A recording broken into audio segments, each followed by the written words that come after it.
Mabilis na lumusot sa Senate budget deliberation ang higit 27 billion pesos proposed budget ng Office of the President para sa susunod na taon. Pero ang budget ng DPWH nagisa dahil sa mga nadobling proyekto. Para bigyan ng mukha ang balita, live mula sa Senado si Mobile Journal Merimon Reyes. Merimon, anong update dyan?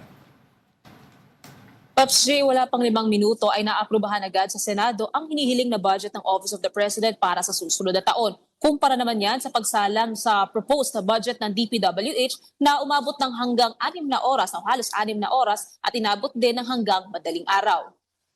Sa pagsalang ng 2026 proposed budget ng DPWH na 568 billion pesos sa plenary budget debate, binalikan at sinita ni Senate President Pro Tempore Ping Lacson ang ilang mga proyekto ng ahensya sa loob ng maanumalyang 2025 budget. Sa interpellation ng Senador, binanggit niya ang ilang mga duplicate na proyekto sa ilalim ng Convergence and Special Support Program o CSSP na lumulobo ang pondo kada taon mula 2023 hanggang 2025. At karamihan dito na nakapailalim sa Sustainable Infra Projects Alleviating Gaps o SIPAG, may mga parehong pangalan sa ilalim ng Basic Infrastructure Programs o BIP, bagamat magkaiba ang halaga. Ito muna, flood mitigation, structure protecting public, flood mitigation sa BIP, under the BIP, that's under SIPAG. Sa BIP din, ganun din eh.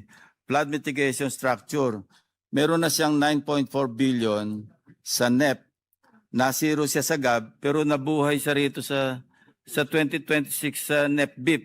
Pag-aralan na lang natin kasi baka nagdo-double appropriations tayo under different programs, but yung mga projects pareho rin, different programs but same projects. Tugon ni Senator Sherwin Gatchalian na sponsor ng Senate version proposed budget ng DPWH. Sa mga pagkakataong may magkapangalang proyekto pero walang technical description, maaaring diskresyon ng district engineer ang nagdidikta kung saan o paano ang implementasyon nito. So in other words, lalabas po yung unang pondo, tapos yung pangalawang pondo, pero siya na magdidictate kung saan po i-implement yung project na yon. In effect, double appropriations. Yes, totoo yun. Not necessarily pareho yung amount, yung funding, pero doble pa rin ang appropriation. Correct, tama So ho yan.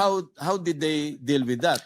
Actually, ang explanation ho sa akin, daw, in reality, magkaiba ho itong project dahil magkadugtong or ang ginagawa ho nila kung pareho yung title, ang dinalagay nila yung pondo sa parang dinudugtungan nila ho yung proyekto. Dito papasok yung discretion kung paano po at saan nila i-implement yung project. Sinisilip na rin daw ng ahensya ang status ng mga questionabling proyekto at nalinis na rin ang mga naturang red flags sa panukalang pondo ng DPWH sa susunod na taon. 255 billion pesos na pondo para sa locally funded flood control projects ang tinanggal sa budget ng DPWH at ikinalat sa iba't iba pang priority projects gaya ng sa mga sektor ng edukasyon, health, at transportation. Plano na rin ng ahensya sa liderato ni Public Works Secretary Vince Dizon ang pagsasanib ng 2 sub-programs. Pops J, ayon pa kay Senator Sherwin Gatchalian, right on schedule pagdating sa budget ang Senado. Inaasahan naman na bukas isasara ang interpellation sa mga proposed budgets at sa susunod na linggo naman isasagawa ang amendments. Pops J. Merimon, bakit sobrang bilis naman atang ipinasang budget of the Office of the President na 27.3 billion pesos?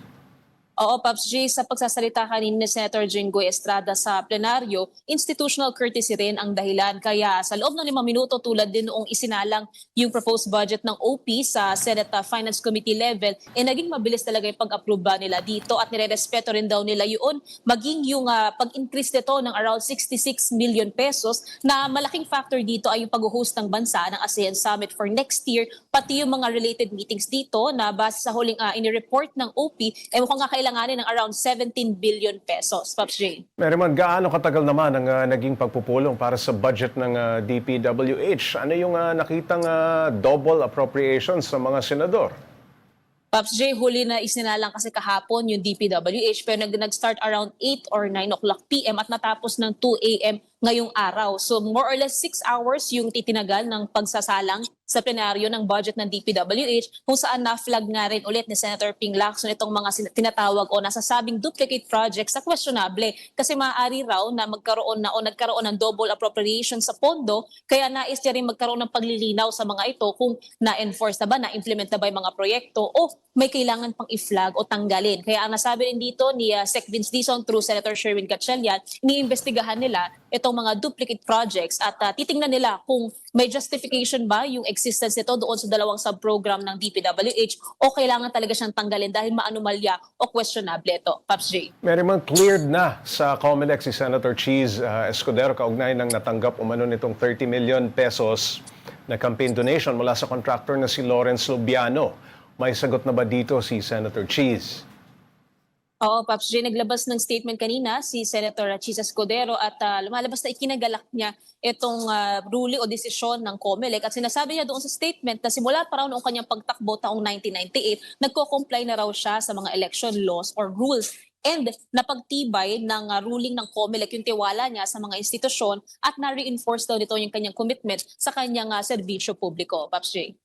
Sa ibang usapin naman, pinabulaanan ni Yusek Claire Castro na siya yung nasa audio clip na ipinarinig ni Senator Robin Padilla sa Senado. May reaksyon na ba dyan ang senador? Napadala na ba yan sa NBI? So far, Pops J, wala pang bagong reaksyon mula dito kay Senator Robin Padilla tungkol doon sa voice clip na yon.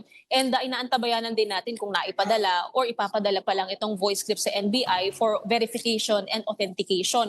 Pero ang sinabi rin ni Senator Padilla kahapon nung na-bring up niya nga sa plenaryo yung voice clip, nais lang daw na malaman mula sa PCO kung may idea ba raw talaga sila dito or kung wala.